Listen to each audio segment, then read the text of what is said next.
क्रमांक मिळाला स्वच्छ शहरांमध्ये आणि या अनुषंगाने अजित पवारांनी एक आता टोला लगावलेला आहे। आपल्या मनाला विचारा, आपलं शहर स्वच्छ आहे का असा खोचक सवाल अजित पवारांनी उपस्थित केला। तर बीडमध्ये जाण्यासंदर्भातही अजित पवारांनी यावेळी भाष्य केलं।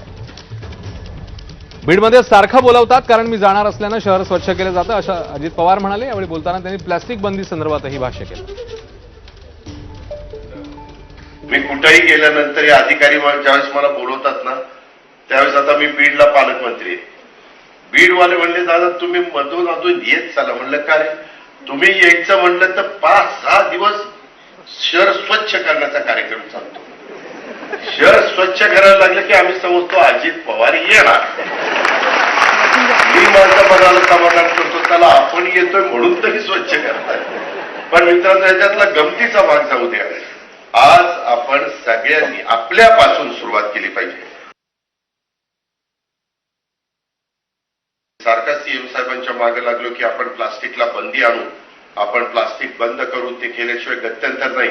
आम्ही महाबळेश्वरला किंवा काही महत्वाची थंडावरची ठिकाणं लोणावळा किंवा आपलं पाचगणी किंवा अशा प्रकारे वेगवेगळ्या माथेरान या ठिकाणी प्लास्टिक बंदी केलेली आहे, परंतु ती करणं गरजेचं आहे। इव्हन मित्रांनो सांगितलं जातं तर इथं सगळ्या काचेच्या बाटल्या ठेवल्यात बघा। प्लास्टिकच्या बाटल्यातलं पाणी पिणं हे देखील आरोग्याला घातक आहे असं त्या क्षेत्रातले नावाजलेले लोक सांगतात।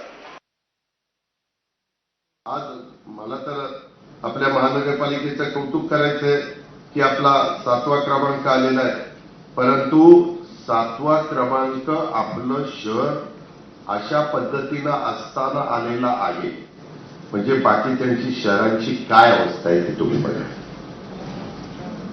खरंच तुम्ही तुमच्या मनाला विचारा की आपलं शहर खरोखरी स्वच्छ असतं का?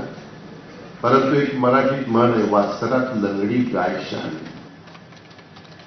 पुढची बातमी, राज्यामध्ये गेल्या 5 वर्षांमध्ये लाडकी बहीण योजना जी आहे ती सुरूच राहील अशी ग्वाही दिली आहे मुख्यमंत्री फडणवीसांनी। आणि त्यासोबतच राज्यातल्या 1 कोटी लखपती दिदी करणार आहोत आपण, 1 कोटी महिलांनाही लखपती दिदी करणार आहोत असंही फडणवीसांनी यावेळी सांगितलेलं आहे। मला सांगताना आनंद वाटतो, लखपती दिदीच्या कार्यक्रमात देशात पहिल्या नंबरवर आपला महाराष्ट्र आहे। मागील वर्षी 25 लाख बहिणी लखपती दिदी झाल्या आहेत। या वर्षी अजून 25 लाख भगिनी लखपती दिदी होणार आहेत आणि माझ्या 1 कोटी बहिणींना लखपती दिदी केल्याशिवाय आम्ही थांबणार नाही, हा निर्णय आम्ही केलेला आहे।